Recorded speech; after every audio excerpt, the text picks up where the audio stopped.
O que aconteceu naquela madrugada de 1876 para que um episódio fosse registrado nos papéis oficiais, comentado em jornais do século XIX e ainda assim permanecesse à margem da memória coletiva brasileira por tanto tempo? Quando o sol nasceu sobre o Vale do Paraíba, naquela manhã registrada nos documentos da época, a paisagem das grandes propriedades cafeeiras parecia a mesma de sempre. No entanto, algo havia rompido o silêncio noturno das senzalas, deixando marcas profundas não apenas nos registros policiais e judiciais, mas também na própria história do sistema escravista em seus anos finais. Para compreender o significado desse acontecimento, é necessário recuar no tempo e observar o cenário mais amplo em que ele se insere. Em 1876, o Brasil ainda era o maior país escravista do mundo ocidental. A economia do Império estava fortemente baseada na produção agrícola de exportação, sobretudo o café, e o Vale do Paraíba figurava como um de seus principais polos produtores. Fazendas extensas, estruturadas para atender à demanda internacional, funcionavam graças ao trabalho forçado de milhares de homens e mulheres escravizados, submetidos a uma rotina marcada pela vigilância constante, pela violência institucionalizada e pela ausência de direitos civis. Segundo registros administrativos e relatórios provinciais da época, a organização dessas propriedades seguia uma hierarquia rígida. No topo ia o senhor de escravos, muitas vezes residente na própria fazenda ou em centros urbanos próximos. Abaixo dele, os feitores, responsáveis por supervisionar o trabalho diário, impor castigos e garantir que a produção não fosse interrompida. As senzalas, construções coletivas onde os escravizados eram alojados, simbolizavam tanto a lógica econômica quanto a estrutura de controle social do sistema escravista. Eram espaços de confinamento, mas também de convivência forçada, onde circulavam saberes, memórias e estratégias de sobrevivência. Documentos da segunda metade do século XIX, como inventários, cartas de fazendeiros e relatórios policiais, revelam que o cotidiano nas fazendas era permeado por tensões constantes. Castigos físicos, jornadas extenuantes e alimentação precária eram práticas amplamente registradas e, à época, legalmente respaldadas. A legislação vigente, apesar de algumas mudanças pontuais, ainda legitimava a escravidão como instituição. A Lei do Ventre Livre, promulgada em 1871, havia declarado livres os filhos de mulheres escravizadas nascidos a partir daquela data. Mas, como indicam estudos acadêmicos, seus efeitos práticos foram limitados. Muitas crianças continuaram sob tutela dos senhores, e a estrutura básica da escravidão permaneceu intacta. Ao mesmo tempo, o Brasil vivia um período de crescente pressão interna e externa. Jornais do período registram debates parlamentares, manifestações urbanas e discursos que questionavam a continuidade da escravidão. Sociedades abolicionistas começavam a se organizar com mais visibilidade, especialmente nas cidades. No entanto, no interior das grandes zonas rurais, como o Vale do Paraíba, a resistência à abolição era intensa. Proprietários temiam perdas econômicas e a desorganização do modelo produtivo, enquanto autoridades locais frequentemente atuavam para manter a ordem estabelecida. É nesse contexto que se deve compreender a figura do feitor. Segundo relatos preservados em processos judiciais e crônicas jornalísticas, o feitor era o elo direto entre o senhor e os escravizados. Cabia a ele aplicar punições, controlar deslocamentos e garantir a disciplina. Essa posição intermediária o tornava, muitas vezes, o rosto mais visível da violência cotidiana do sistema, o que levava alguém a assumir esse papel. Registros indicam que muitos feitores eram homens livres, alguns ex-escravizados ou imigrantes pobres, inseridos numa engrenagem que naturalizava a coerção como ferramenta de trabalho. Mas como esse sistema, aparentemente sólido e sustentado por leis, costumes e forças armadas, produzia também situações de ruptura extrema? Porque certos episódios, como o ocorrido naquela madrugada de 1876, romperam momentaneamente o controle exercido sobre as senzalas? Os documentos históricos sugerem que, apesar da vigilância constante, as fazendas não eram espaços totalmente controlados. A vida noturna, os momentos de descanso e as relações internas entre os escravizados criavam brechas na estrutura de dominação. Registros policiais do período apontam que fugas, resistências coletivas e confrontos não eram eventos isolados. Jornais do século XIX frequentemente noticiavam desordens ou insubordinações. termos utilizados para descrever ações que hoje são analisadas como formas de resistência a um regime opressivo.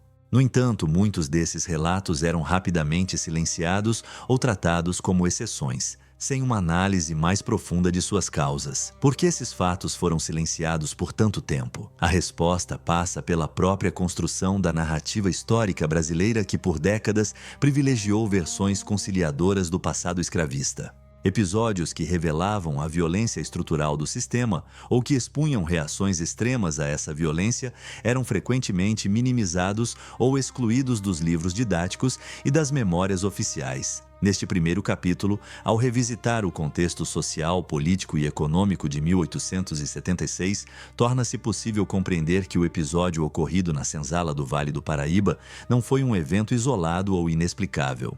Ele se insere em um cenário marcado por profundas desigualdades, por um sistema sustentado pela coerção e por tensões acumuladas ao longo de séculos. O que os documentos históricos realmente revelam quando são lidos em conjunto, sem silêncios convenientes. É essa investigação, baseada exclusivamente nas fontes da época, que conduz os próximos capítulos desta narrativa histórica. Como funcionava na prática o sistema que sustentava uma das regiões mais ricas do Império Brasileiro em 1876? Para responder a essa pergunta, é necessário observar com atenção o Vale do Paraíba, espaço onde economia, escravidão e poder político se entrelaçavam de forma quase indissociável. Segundo registros estatísticos provinciais, relatórios de presidentes de província e estudos acadêmicos baseados em censos do século XIX, a região concentrava algumas das maiores fortunas do país, todas diretamente ligadas à produção cafeeira e ao trabalho escravizado. O café havia transformado o Vale do Paraíba desde as primeiras décadas do século XIX. Grandes fazendas se espalhavam ao longo dos rios e estradas, aproveitando o solo fértil e a proximidade com os portos do Rio de Janeiro.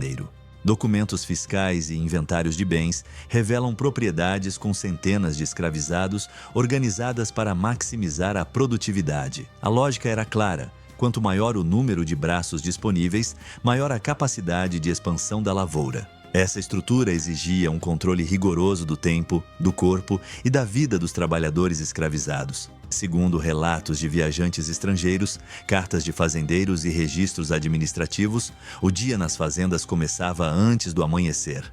O toque de sinos ou instrumentos improvisados marcava o início da jornada, que podia se estender por mais de 12 horas. Homens, mulheres e crianças eram distribuídos em diferentes tarefas, desde o plantio e a colheita até o beneficiamento do café. A disciplina era mantida por meio de vigilância constante, punições exemplares e pela presença permanente dos feitores. As senzalas, descritas em plantas arquitetônicas e relatórios de inspeção, eram construções simples, geralmente longas e com poucos compartimentos. Abrigavam dezenas de pessoas em condições precárias de higiene e ventilação. Documentos médicos da época e estudos posteriores indicam a alta incidência de doenças, resultado da superlotação, da má alimentação e da exaustão física. Ainda assim, esses espaços não eram apenas locais de sofrimento. Jornais do século XIX e relatos judiciais apontam que ali também se formavam laços familiares, redes de solidariedade e estratégias coletivas de sobrevivência. O papel do feitor, nesse contexto, era central. Registros de contratos de trabalho e processos criminais mostram que ele atuava como executor direto da vontade do senhor. Cabia-lhe controlar o ritmo da produção, vigiar comportamentos e aplicar castigos. Muitos documentos indicam que a violência física fazia parte de suas atribuições cotidianas, vista como instrumento legítimo de disciplina. Não se tratava de exceção, mas de prática institucionalizada, aceita socialmente e respaldada por normas informais e, ou em muitos casos, pela própria legislação. Mas por que esse sistema começou a mostrar sinais de desgaste justamente na década de 1870? A resposta envolve múltiplos fatores. De um lado, o esgotamento gradual do solo em algumas áreas do Vale do Paraíba reduzia a produtividade. Relatórios agrícolas da época já alertavam para a necessidade de novas fronteiras de cultivo, o que levou muitos fazendeiros a migrarem para o oeste paulista. De outro, a pressão internacional contra a escravidão se intensificava, e o Brasil se via cada vez mais isolado como nação escravista. Internamente, o movimento abolicionista ganhava força, ainda que de forma desigual. Jornais urbanos publicavam artigos críticos à escravidão, associações civis organizavam campanhas de alforria e advogados começavam a questionar judicialmente práticas abusivas. Embora essas iniciativas tivessem alcance limitado nas zonas rurais, elas contribuíam para um clima de incerteza. O que aconteceria com a ordem social se a escravidão fosse abolida? Como manter a produção sem o trabalho compulsório? Essas tensões reverberavam dentro das fazendas. Processos judiciais da época registram um aumento de conflitos, fugas e atos de resistência coletiva. Muitos desses episódios eram tratados pelas autoridades como crimes comuns, sem qualquer contextualização social. No entanto, quando analisados em conjunto, revelam um ambiente de crescente instabilidade. A disciplina imposta pela violência começava a falhar em certos momentos, especialmente à noite, quando a vigilância era menos intensa. É importante destacar que os documentos históricos disponíveis foram, em sua maioria, produzidos por representantes do poder, policiais, juízes, fazendeiros e jornalistas ligados às elites locais. As vozes dos escravizados aparecem de forma fragmentada, mediadas por interrogatórios ou depoimentos forçados. Ainda assim, mesmo nesses registros oficiais, é possível perceber indícios claros de insatisfação profunda e de uma consciência coletiva em formação. O que levou, então, a acontecimentos extremos como o registrado na Senzala do Vale do Paraíba em 1876. Os estudos acadêmicos indicam que não se trata de um impulso repentino ou de um ato isolado de violência. Trata-se do resultado de um sistema que acumulou tensões ao longo de décadas, sustentado pela coerção e pela negação sistemática da humanidade de uma parcela significativa da população. Ao compreender o funcionamento cotidiano do Vale do Paraíba escravista, torna-se evidente que aquele território era, ao mesmo tempo, símbolo de prosperidade econômica e palco de profundas injustiças sociais. Reconhecer essa dualidade é essencial para entender por que certos episódios foram posteriormente silenciados ou tratados como anomalias. Eles desafiavam a narrativa de estabilidade e ordem que as elites desejavam preservar. Neste segundo capítulo, os documentos da época nos permitem enxergar o Vale do Paraíba não apenas como um cenário geográfico, mas como uma engrenagem complexa do cativeiro. É dentro dessa engrenagem que os acontecimentos da madrugada de 1876 começam a ganhar contornos mais claros, preparando o terreno para a análise detalhada dos fatos nos próximos capítulos. O que os documentos do século XIX revelam quando observamos com atenção os meses e anos que antecederam a madrugada de 1876 no Vale do Paraíba? Longe de apontarem para um cenário de normalidade absoluta, registros oficiais, processos judiciais e notícias de jornais da época indicam um ambiente marcado por tensões crescentes, conflitos recorrentes e sinais evidentes de desgaste do sistema escravista. Esses indícios, muitas vezes tratados como fatos isolados, ganham novo significado quando analisados em conjunto. Relatórios policiais provinciais do início da década de 1870 registram um aumento no número de ocorrências envolvendo escravizados, fugas coletivas, agressões contra administradores das fazendas, destruição de ferramentas e incêndios em depósitos agrícolas. Embora a linguagem utilizada nesses documentos seja carregada de termos como desordem, insubordinação e crime, a repetição desses episódios sugere que algo mais profundo estava em curso, o que levava tantos indivíduos, submetidos à vigilância constante, a desafiar um sistema que punia duramente qualquer forma de resistência. Os jornais do século XIX, especialmente aqueles publicados nas cidades do Rio de Janeiro e de São Paulo, também oferecem pistas importantes. Pequenas notas relatavam acontecimentos em fazendas do interior, quase sempre de forma lacônica e sem aprofundamento. Ainda assim, ao mencionar ajuntamentos noturnos nas senzalas ou conversas suspeitas entre escravos, esses periódicos revelam o temor das elites diante da possibilidade de organização coletiva. A noite, segundo vários registros, era vista como um período particularmente perigoso para a manutenção da ordem. Estudos acadêmicos baseados em depoimentos colhidos em processos criminais indicam que, apesar das restrições impostas, as senzalas eram espaços onde circulavam informações. Notícias sobre a lei do ventre livre, rumores sobre possíveis libertações e relatos de revoltas em outras regiões chegavam às fazendas por meio de viajantes, trabalhadores livres e até de jornais usados como embrulho de mercadorias. Esses fragmentos de informação alimentavam expectativas e, ao mesmo tempo, frustrações profundas. Outro fator relevante apontado pelos documentos da época é o endurecimento da disciplina em determinadas propriedades. Cartas de fazendeiros e relatórios de administradores revelam preocupação com a queda da produtividade e com a falta de submissão dos trabalhadores escravizados. Em resposta, muitos senhores autorizaram castigos mais severos e ampliaram os poderes dos feitores. Essa intensificação da violência cotidiana,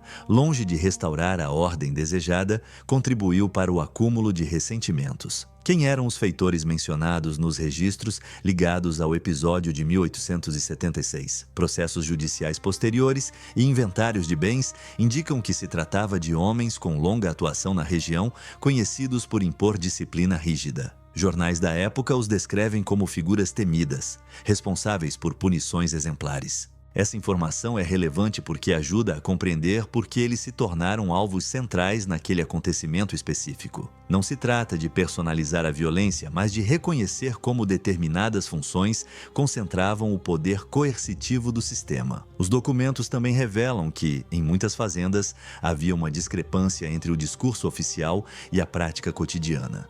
Regulamentos internos prometiam limites aos castigos, mas relatos de testemunhas e registros médicos indicam que esses limites eram frequentemente ignorados. A ausência de fiscalização efetiva permitia abusos contínuos, criando um ambiente de medo permanente. Como reagiam aqueles submetidos a esse regime? As fontes sugerem que a resistência assumia formas variadas, nem sempre abertas ou imediatas. É importante destacar que a maioria desses registros foi produzida após os conflitos, muitas vezes com o objetivo de justificar ações repressivas. Ainda assim, mesmo nesses documentos parciais, surgem elementos reveladores. Depoimentos colhidos à força mencionam reuniões noturnas, cânticos e promessas de mudança. Embora descritas de forma criminalizada, essas práticas indicam tentativas de construção de sentido coletivo diante da opressão. Outro aspecto frequentemente citado é o medo constante de rebeliões maiores. Autoridades provinciais trocavam correspondência alertando para a necessidade de reforçar a vigilância em determinadas regiões do Vale do Paraíba. O passado recente de revoltas escravas em outras partes do Brasil e do continente americano ainda estava presente na memória coletiva das elites. Esse temor influenciava decisões administrativas e reforçava uma postura de repressão preventiva. Por que, então, muitos desses sinais foram ignorados ou minimizados? A resposta, segundo historiadores, está ligada à dependência econômica do sistema escravista. Reconhecer a profundidade das tensões significaria admitir a fragilidade de um modelo que sustentava fortunas e poder político. Assim, conflitos eram tratados como exceções, desvios pontuais que poderiam ser corrigidos com punições exemplares. No entanto, os acontecimentos da madrugada de 1876 mostram que essas medidas não foram suficientes. O que os documentos históricos realmente revelam é um cenário de tensão acumulada, no qual diferentes fatores, violência cotidiana, expectativas frustradas, circulação de informações e endurecimento da disciplina convergiram de forma trágica. O episódio que viria a ser registrado nos autos policiais não surgiu do nada. Foi precedido por sinais claros de ruptura. Ao final deste capítulo, torna-se evidente que compreender esses indícios é fundamental para analisar os fatos centrais da narrativa. Eles nos ajudam a enxergar o episódio não como um ato isolado ou inexplicável, mas como parte de um processo histórico mais amplo. Nos próximos capítulos, ao nos aproximarmos da madrugada de 1876, os registros da época permitirão reconstruir, com cuidado e responsabilidade, os acontecimentos que marcaram definitivamente aquela senzala no Vale do Paraíba. O que exatamente ocorreu naquela madrugada de 1876, quando o controle cotidiano das fazendas do Vale do Paraíba foi momentaneamente rompido? Segundo registros oficiais da época, foi ainda antes do amanhecer que autoridades locais foram alertadas para um acontecimento considerado, nos termos dos documentos, de gravidade excepcional. Autos policiais, laudos periciais e notícias publicadas em jornais do século XIX permitem reconstituir, com cautela e respeito, os fatos centrais que marcaram aquele episódio. De acordo com os primeiros registros lavrados pelas autoridades, a ocorrência se deu em uma grande propriedade cafeeira da região, cuja senzala abrigava dezenas de pessoas escravizadas. A rotina da fazenda, conforme depoimentos posteriores, havia transcorrido sem alterações aparentes no dia anterior. Não há, nos documentos, qualquer indicação de conflito aberto ou de intervenção externa imediata. O silêncio da noite, descrito por testemunhas, foi rompido apenas nas horas finais da madrugada. Segundo relatórios policiais preservados em arquivos públicos, 4 feitores responsáveis pela vigilância noturna foram encontrados mortos nas proximidades da senzala. Os laudos descrevem ferimentos graves e indicam que os corpos apresentavam sinais de extrema violência. Os termos utilizados nos documentos, próprios da linguagem jurídica do século XIX, registram que os corpos estavam seccionados e desmembrados, descrição que deu origem, posteriormente, às manchetes mais impactantes publicadas pela imprensa da época. Jornais do período relatam que a descoberta causou imediata comoção entre os proprietários rurais da região. As notícias circularam rapidamente, acompanhadas de especulações e temores sobre possíveis levantes mais amplos. É importante observar que essas publicações refletem o ponto de vista das elites locais, frequentemente enfatizando o caráter bárbaro do ocorrido, sem contextualizar as condições que o antecederam. Ainda assim, ao serem confrontados com os autos oficiais, esses relatos ajudam a estabelecer uma cronologia básica dos acontecimentos. Os documentos indicam que não houve testemunhas diretas do momento exato das mortes. As reconstruções feitas pelas autoridades basearam-se em vestígios encontrados no local, em depoimentos colhidos posteriormente e em inferências feitas a partir da rotina da fazenda. Essa ausência de testemunhas diretas contribuiu para a multiplicação de versões e para a dificuldade de se estabelecer uma narrativa única e definitiva sobre os fatos. O que levou a esse acontecimento extremo? Essa é uma das perguntas que atravessam os registros da época. Nos interrogatórios realizados dias depois, escravizados da fazenda foram chamados a depor. Os autos revelam que muitos desses depoimentos foram obtidos sob forte pressão, o que exige cautela na interpretação de suas declarações. Ainda assim, alguns elementos se repetem. Menções a castigos frequentes, a ameaças recentes e a um clima de medo constante imposto pela vigilância dos feitores. É fundamental ressaltar que os documentos não descrevem o episódio como um ato espontâneo ou isolado.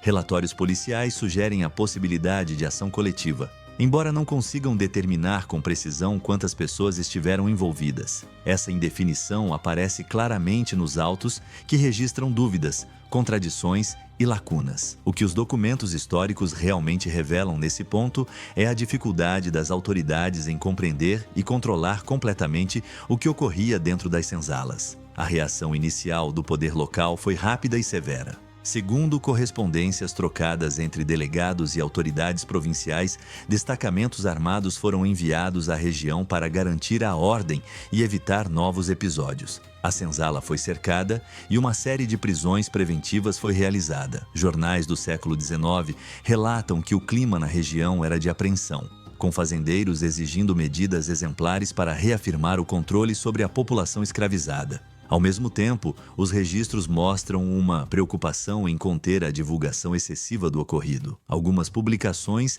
minimizaram detalhes, enquanto outras trataram o episódio como um caso isolado. Essa postura revela o receio de que a notícia pudesse inspirar ações semelhantes em outras propriedades. Por que certos detalhes foram omitidos ou suavizados? A resposta, segundo análises historiográficas, está no medo de que a violência revelasse as fragilidades do sistema escravista em seus anos finais. Os laudos oficiais, apesar de sua linguagem técnica, deixam claro que a violência não pode ser compreendida fora do contexto em que ocorreu. Não há nos documentos qualquer indício de celebração ou exaltação do ato.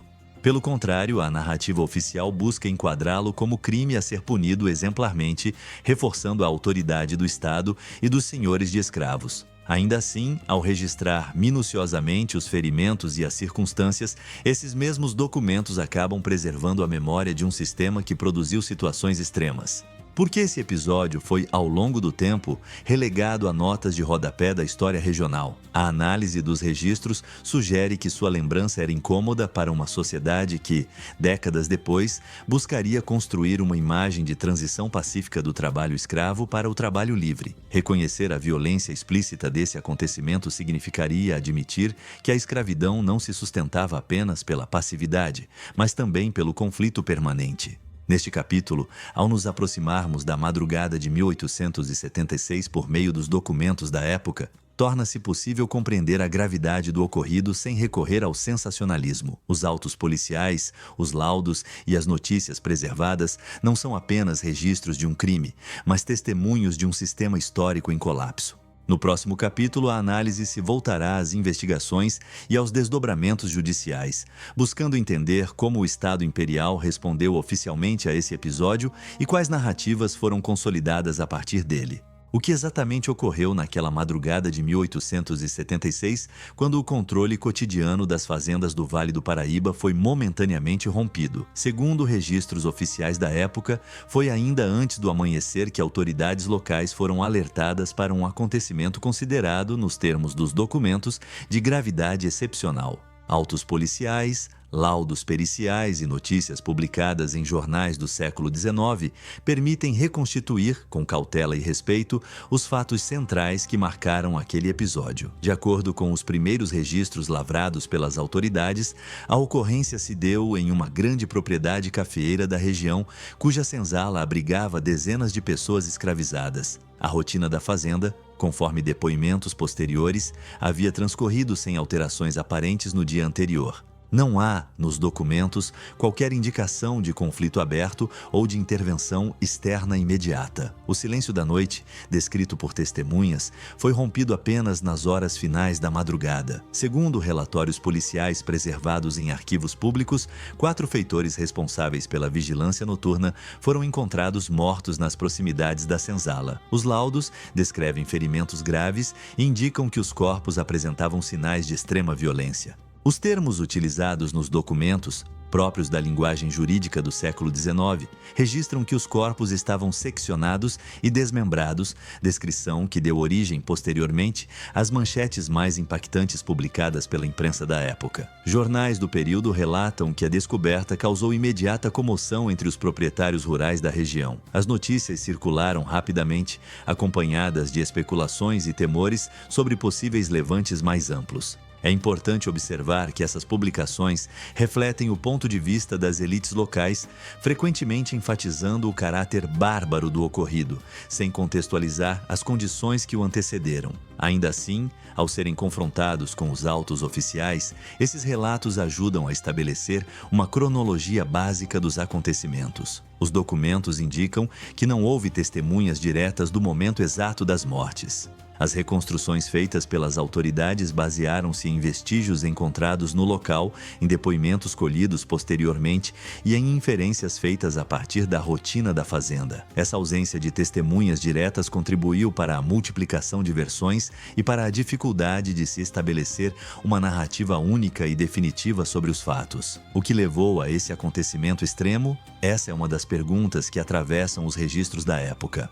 Nos interrogatórios realizados dias depois, escravizados da fazenda foram chamados a depor. Os autos revelam que muitos desses depoimentos foram obtidos sob forte pressão, o que exige cautela na interpretação de suas declarações. Ainda assim, alguns elementos se repetem. Menções a castigos frequentes, a ameaças recentes e a um clima de medo constante imposto pela vigilância dos feitores. É fundamental ressaltar que os documentos não descrevem o episódio como um ato espontâneo ou isolado. Relatórios policiais sugerem a possibilidade de ação coletiva, embora não consigam determinar com precisão quantas pessoas estiveram envolvidas. Essa indefinição aparece claramente nos autos, que registram dúvidas, contradições e lacunas. O que os documentos históricos realmente revelam nesse ponto é a dificuldade das autoridades em compreender e controlar completamente o que ocorria dentro das senzalas. A reação inicial do poder local foi rápida e severa. Segundo correspondências trocadas entre delegados e autoridades provinciais, destacamentos armados foram enviados à região para garantir a ordem e evitar novos episódios. A senzala foi cercada e uma série de prisões preventivas foi realizada. Jornais do século XIX relatam que o clima na região era de apreensão, com fazendeiros exigindo medidas exemplares para reafirmar o controle sobre a população escravizada. Ao mesmo tempo, os registros mostram uma preocupação em conter a divulgação excessiva do ocorrido. Algumas publicações minimizaram detalhes, enquanto outras trataram o episódio como um caso isolado. Essa postura revela o receio de que a notícia pudesse inspirar ações semelhantes em outras propriedades. Por que certos detalhes foram omitidos ou suavizados? A resposta, segundo análises historiográficas, está no medo de que a violência revelasse as fragilidades do sistema escravista em seus anos finais. Os laudos oficiais, apesar de sua linguagem técnica, deixam claro que a violência não pode ser compreendida fora do contexto em que ocorreu. Não há nos documentos qualquer indício de celebração ou exaltação do ato. Pelo contrário, a narrativa oficial busca enquadrá-lo como crime a ser punido exemplarmente, reforçando a autoridade do Estado e dos senhores de escravos. Ainda assim, ao registrar minuciosamente os ferimentos e as circunstâncias, esses mesmos documentos acabam preservando a memória de um sistema que produziu situações extremas. Por que esse episódio foi, ao longo do tempo, relegado a notas de rodapé da história regional? A análise dos registros sugere que sua lembrança era incômoda para uma sociedade que, décadas depois, buscaria construir uma imagem de transição pacífica do trabalho escravo para o trabalho livre. Reconhecer a violência explícita desse acontecimento significaria admitir que a escravidão não se sustentava apenas pela passividade, mas também pelo conflito permanente. Neste capítulo, ao nos aproximarmos da madrugada de 1876 por meio dos documentos da época, torna-se possível compreender a gravidade do ocorrido sem recorrer ao sensacionalismo. Os autos policiais, os laudos e as notícias preservadas não são apenas registros de um crime, mas testemunhos de um sistema histórico em colapso. No próximo capítulo, a análise se voltará às investigações e aos desdobramentos judiciais, buscando entender como o Estado Imperial respondeu oficialmente a esse episódio e quais narrativas foram consolidadas a partir dele. Que efeitos o episódio da madrugada de 1876 produziu para além dos limites daquela fazenda no Vale do Paraíba? Embora os registros oficiais tentem enquadrar o ocorrido como um evento isolado, documentos administrativos, correspondências privadas e jornais do século XIX indicam que suas repercussões foram sentidas em toda a região. O impacto não se manifestou apenas em medidas formais, mas, sobretudo, em um clima difuso de medo, vigilância intensificada e silêncio cuidadosamente imposto. Relatórios enviados por autoridades locais aos presidentes de província revelam um aumento imediato das ações preventivas. Recomendações para reforçar a guarda noturna, limitar deslocamentos de pessoas escravizadas e revisar a organização das senzalas tornaram-se frequentes nos meses seguintes. Essas medidas, descritas como necessárias para a manutenção da ordem, refletem a percepção de que o controle exercido até então não era absoluto. O que levou as autoridades a adotar tais precauções se o episódio era tratado oficialmente como exceção? Jornais regionais da época, quando abordaram o tema, o fizeram de maneira cautelosa. Algumas publicações reduziram o ocorrido a breves notas, evitando detalhes que pudessem provocar inquietação entre proprietários ou trabalhadores livres. Outras simplesmente deixaram de mencioná-lo após os primeiros dias. Esse silêncio não foi casual. Estudos acadêmicos apontam que a imprensa do interior frequentemente atuava em sintonia com os interesses das elites locais, funcionando como instrumento de contenção de narrativas consideradas perigosas. Nas correspondências privadas de fazendeiros, preservadas em arquivos familiares, surgem indícios mais claros do impacto emocional do episódio. Cartas trocadas entre proprietários mencionam receios de novos acontecimentos, desconfiança em relação aos feitores e debates sobre a necessidade de alterar práticas de vigilância. Alguns documentos sugerem até a substituição de administradores considerados excessivamente violentos, não por preocupação humanitária, mas pelo temor de que a brutalidade exacerbasse tensões já existentes. Esse clima de apreensão também se refletiu na atuação dos feitores e administradores que permaneceram em atividade. Relatórios internos indicam uma combinação paradoxal de maior rigor disciplinar e tentativas pontuais de evitar castigos extremos. A lógica era pragmática: manter a produção sem provocar novos conflitos. Essa ambiguidade revela como o episódio de 1876 expôs os limites da violência como instrumento exclusivo de controle. Do lado dos escravizados, as fontes disponíveis são mais escassas e fragmentadas,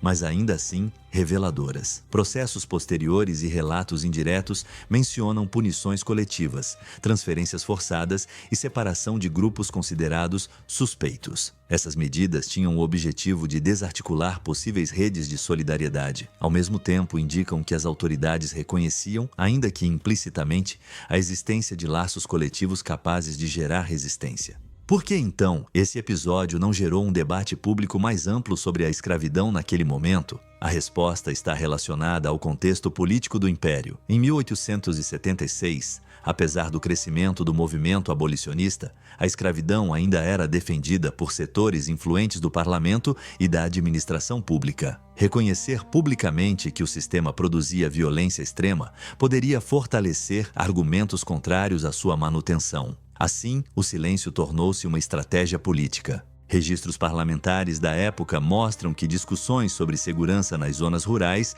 ocorreram sem referência direta ao caso do Vale do Paraíba. O foco era deslocado para questões genéricas de ordem pública, evitando qualquer associação explícita com a escravidão. Essa dissociação contribuiu para o apagamento gradual do episódio da memória institucional, mesmo enquanto seus efeitos continuavam a ser sentidos localmente. Outro aspecto importante é a forma como o medo se disseminou entre as elites rurais. O episódio reforçou a percepção de que o sistema escravista dependia de um equilíbrio frágil, mantido por vigilância constante. Esse medo, paradoxalmente, tanto reforçou práticas repressivas quanto estimulou alguns proprietários a considerar alternativas, como a contratação de trabalhadores livres ou imigrantes. Documentos econômicos da época indicam que, nos anos seguintes, o Vale do Paraíba começou a perder centralidade para novas regiões cafeeiras que adotavam modelos distintos de trabalho. O silêncio imposto não significou esquecimento completo.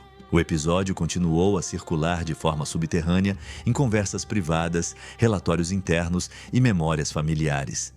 No entanto, sua ausência dos registros oficiais mais amplos contribuiu para uma narrativa histórica que enfatizava a transição gradual e pacífica do trabalho escravo para o trabalho livre. O que ficou de fora dessa narrativa foram os conflitos, as rupturas e os atos extremos que evidenciavam a violência estrutural do sistema. Neste 6º capítulo, ao analisar as repercussões do episódio, torna-se claro que seu impacto não se limitou aos fatos imediatos. Ele alterou comportamentos, reforçou medos e contribuiu para a construção de um silêncio estratégico. Compreender esse processo é fundamental para entender por que determinados acontecimentos foram apagados da memória coletiva e como esse apagamento moldou a forma como o passado escravista foi narrado no Brasil. No próximo capítulo, a análise se voltará para o avanço do abolicionismo e para como episódios como o de 1876 dialogavam, ainda que de forma indireta, com as transformações que se aproximavam do fim da escravidão. Como episódios como o ocorrido no Vale do Paraíba, em 1876, dialogavam com o avanço, ainda desigual e gradual, do movimento abolicionista no Brasil. Embora raramente mencionados de forma explícita nos discursos públicos, esses acontecimentos formavam o pano de fundo silencioso de um debate cada vez mais intenso sobre o futuro da escravidão. Documentos parlamentares, jornais do período e pesquisas acadêmicas permitem compreender como o sistema escravista entrava em seus anos finais carregando contradições profundas. Na década de 1870, o abolicionismo deixava de ser um tema restrito a pequenos círculos intelectuais e passava a ocupar espaço mais visível na esfera pública. Jornais urbanos publicavam artigos críticos à escravidão, sociedades civis organizavam eventos e campanhas de arrecadação para a compra de alforrias, e advogados começavam a explorar brechas legais para libertar indivíduos escravizados. Esses movimentos, contudo, tinham alcance limitado nas grandes zonas rurais, onde a economia ainda dependia fortemente do trabalho cativo. Registros de debates no parlamento imperial revelam uma retórica cuidadosa. Muitos políticos reconheciam a necessidade de uma transição, mas defendiam que ela deveria ser lenta e controlada para não desorganizar a ordem social. A Lei do Ventre Livre, de 1871, era frequentemente citada como prova de progresso, apesar de suas limitações práticas. Pouco se discutia nesses espaços sobre as condições reais de vida nas senzalas ou sobre episódios de violência extrema como o de 1876. Por que esses fatos permaneciam fora do debate oficial? A resposta, segundo historiadores, está no esforço deliberado de manter a imagem de um processo civilizado e gradual de superação da escravidão. Reconhecer conflitos abertos e ações violentas colocaria em xeque essa narrativa e poderia acelerar demandas por mudanças mais profundas. Assim, episódios incômodos eram tratados como desvios pontuais, sem conexão com a estrutura do sistema. Ainda assim, os ecos desses acontecimentos se faziam sentir. Correspondências privadas entre parlamentares e autoridades provinciais mencionam preocupações com a segurança nas zonas cafeeiras e com a possibilidade de novos confrontos. Essas preocupações influenciavam decisões políticas, mesmo quando não eram expressas publicamente. O medo de instabilidade social funcionava como um elemento silencioso que pressionava por reformas, ainda que de forma indireta. O movimento abolicionista, por sua vez, utilizava estratégias variadas. Em seus jornais e panfletos, destacava a crueldade da escravidão por meio de relatos de castigos, separações familiares e condições desumanas. Embora raramente citassem casos específicos do interior, essas narrativas encontravam respaldo em episódios como o do Vale do Paraíba, que confirmavam, na prática, os limites morais e sociais do sistema. O que os documentos históricos realmente revelam é que a violência estrutural não era exceção, mas parte integrante do cotidiano escravista. Outro fator relevante foi a atuação de escravizados e libertos na construção desse processo histórico. Fugas em massa, ações judiciais, negociações por alforria e formas diversas de resistência cotidiana pressionavam o sistema por dentro. Estudos acadêmicos mostram que esses agentes, embora frequentemente invisibilizados, tiveram um papel decisivo no enfraquecimento da escravidão. O episódio de 1876, nesse sentido, pode ser interpretado como uma manifestação extrema de um conjunto mais amplo de tensões. Na segunda metade da década de 1870, o Vale do Paraíba começava a perder centralidade econômica. A migração da cafeicultura para o oeste paulista, aliada à adoção crescente do trabalho imigrante, alterava o equilíbrio regional. Relatórios econômicos indicam que muitos proprietários passaram a ver a escravidão como um sistema oneroso e instável. O medo de novos conflitos contribuía para essa percepção, ainda que raramente fosse explicitado. Apesar dessas transformações, o fim da escravidão ainda estava distante. A Lei dos Sexagenários de 1885 e a Lei Áurea de 1888 seriam aprovadas anos depois, em meio a um cenário político bastante distinto. No entanto, os eventos da década de 1870 ajudaram a preparar o terreno para essas mudanças ao expor as contradições de um sistema que se pretendia estável, mas que gerava rupturas cada vez mais difíceis de ignorar. Porque então, episódios como o da senzala do Vale do Paraíba não ocupam lugar central na memória do abolicionismo brasileiro? A resposta passa pela forma como a história foi narrada posteriormente. Ao privilegiar lideranças políticas e atos legislativos, a historiografia tradicional relegou os conflitos rurais a um segundo plano. No entanto, os documentos da época preservam indícios claros de que esses acontecimentos influenciaram, direta ou indiretamente, o rumo do debate. Neste sétimo capítulo, ao conectar o episódio de 1876 ao avanço do abolicionismo, torna-se possível compreender que a história não se constrói apenas nos parlamentos ou nos jornais das capitais. Ela também se forma nos espaços silenciados, nas senzalas e nas madrugadas que desafiaram a ordem estabelecida. No próximo capítulo, a narrativa se voltará para a forma como esse episódio foi tratado ou esquecido pela historiografia e pela memória coletiva ao longo das décadas seguintes. Por que episódios documentados, registrados em autos oficiais e noticiados pela imprensa do século XIX, como o ocorrido na senzala do Vale do Paraíba em 1876, foram progressivamente apagados da memória coletiva brasileira? A resposta a essa pergunta exige observar não apenas os fatos em si, mas os processos históricos de seleção, silenciamento e interpretação que moldaram a forma como o passado escravista foi lembrado e, em muitos casos, esquecido.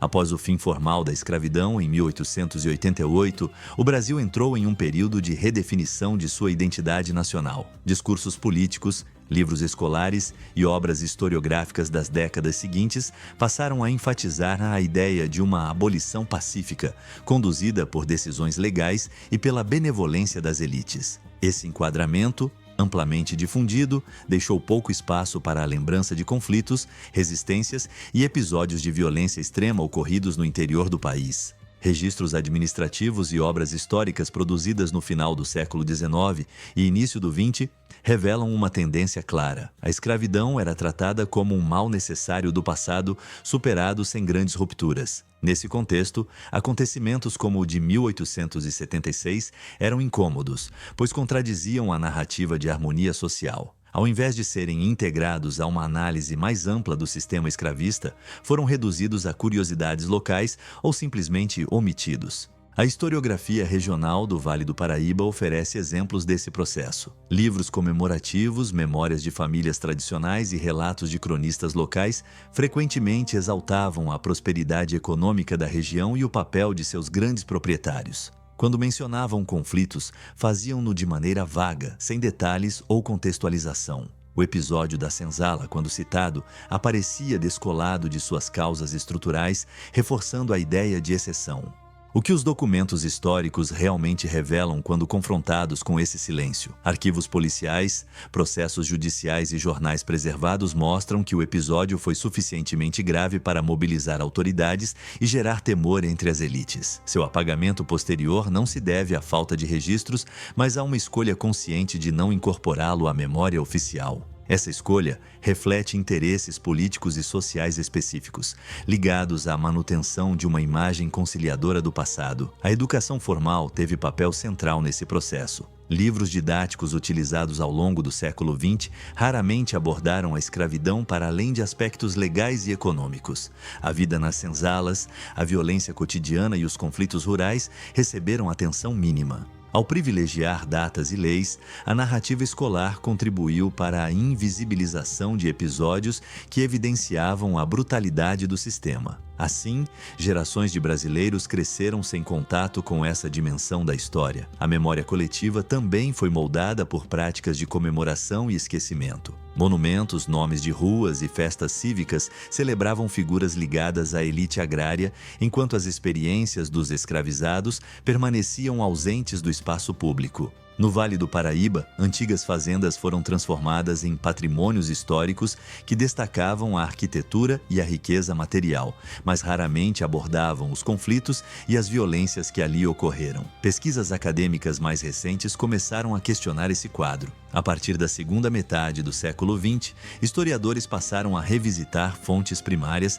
trazendo à tona episódios antes marginalizados. Estudos sobre resistência escrava, conflitos rurais e cotidiano das senzalas revelaram uma história muito mais complexa e conflituosa do que aquela apresentada pela narrativa tradicional. O episódio de 1876, nesse contexto, ganhou novo significado como expressão de tensões estruturais. Por que recuperar essas histórias hoje? Segundo os próprios historiadores, compreender o passado escravista em toda a sua complexidade é essencial para entender as desigualdades persistentes no Brasil contemporâneo. O apagamento de episódios como o da senzala do Vale do Paraíba contribuiu para a naturalização de hierarquias sociais e raciais, dificultando o reconhecimento de suas origens históricas.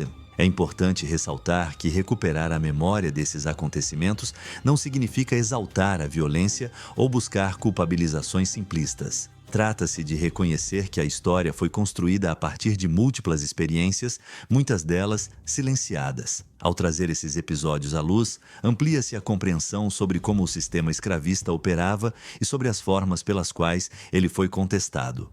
Neste 8º capítulo, ao analisar o esquecimento construído em torno do episódio de 1876, torna-se evidente que a memória histórica é resultado de escolhas. O silêncio não é ausência de fatos, mas produto de decisões sobre o que merece ser lembrado. No capítulo final, a narrativa se voltará para a reflexão sobre a importância de conhecer essa história como ela realmente foi, conectando o passado ao presente de forma responsável e educativa. O que significa de, afinal, revisitar um episódio como o ocorrido na senzala do Vale do Paraíba em 1876, mais de um século depois de ele ter sido registrado nos autos policiais e quase apagado da memória coletiva? A resposta a essa pergunta ultrapassa a simples reconstituição de fatos.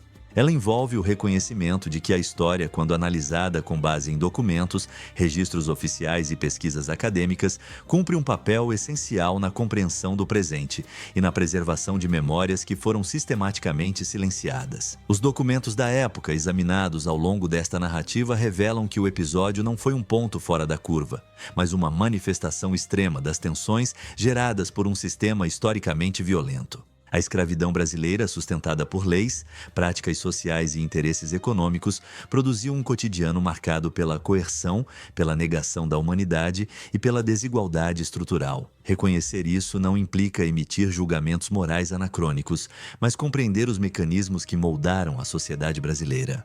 Por que é tão importante conhecer essa história como ela realmente foi? Porque o apagamento de episódios como o de 1876 contribuiu para a construção de uma narrativa incompleta sobre o passado nacional. Ao enfatizar apenas leis, datas e figuras políticas, a memória oficial deixou à margem experiências fundamentais de milhões de pessoas escravizadas.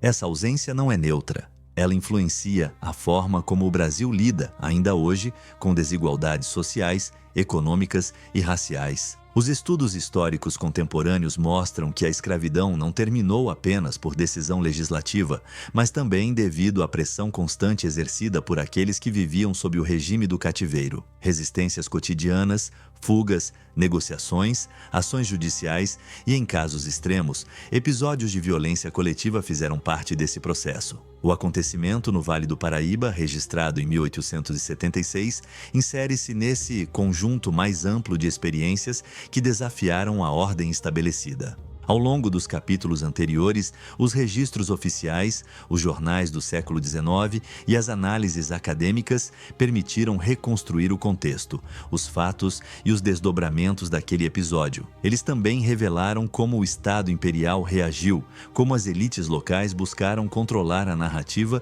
e como o silêncio se tornou uma estratégia para preservar uma imagem de estabilidade. Compreender esse processo ajuda a explicar por que certos temas permanecem sensíveis e pouco debatidos até hoje. O que os documentos históricos realmente revelam quando são lidos de forma crítica e contextualizada, revelam que a violência não era um desvio ocasional, mas parte integrante de um sistema que dependia da força para se manter. Revelam também que os escravizados não foram agentes passivos da própria história, mas sujeitos que, dentro das possibilidades e limites impostos, buscaram formas de resistência e afirmação de sua humanidade. É fundamental reforçar que revisitar essas histórias não significa incentivar qualquer forma de violência ou reviver ressentimentos. Pelo contrário, o objetivo é educar, contextualizar e preservar a memória histórica. Ao reconhecer as atrocidades do sistema escravista, cria-se espaço para uma reflexão mais honesta sobre o passado e suas consequências. Ignorar esses fatos, por outro lado, perpetua mitos e dificulta o enfrentamento das desigualdades herdadas. No campo da educação histórica, iniciativas que se baseiam exclusivamente em fontes documentais confiáveis cumprem um papel crucial. Elas permitem que o público tenha acesso a uma narrativa fundamentada, livre de sensacionalismo e de distorções. Ao apresentar os acontecimentos com linguagem respeitosa e analítica, como foi feito ao longo desta série de capítulos, é possível convidar o espectador à reflexão crítica e não à simples reação emocional. Por que dar visibilidade às vozes que foram silenciadas? Porque a história não é feita apenas pelos vencedores ou pelas elites que produziram a maior parte dos registros oficiais. Ela também se constrói a partir das experiências daqueles que foram excluídos dos espaços de poder. Ao recuperar episódios como o da senzala do Vale do Paraíba, amplia-se o entendimento sobre quem somos como sociedade e sobre os caminhos que nos trouxeram até aqui.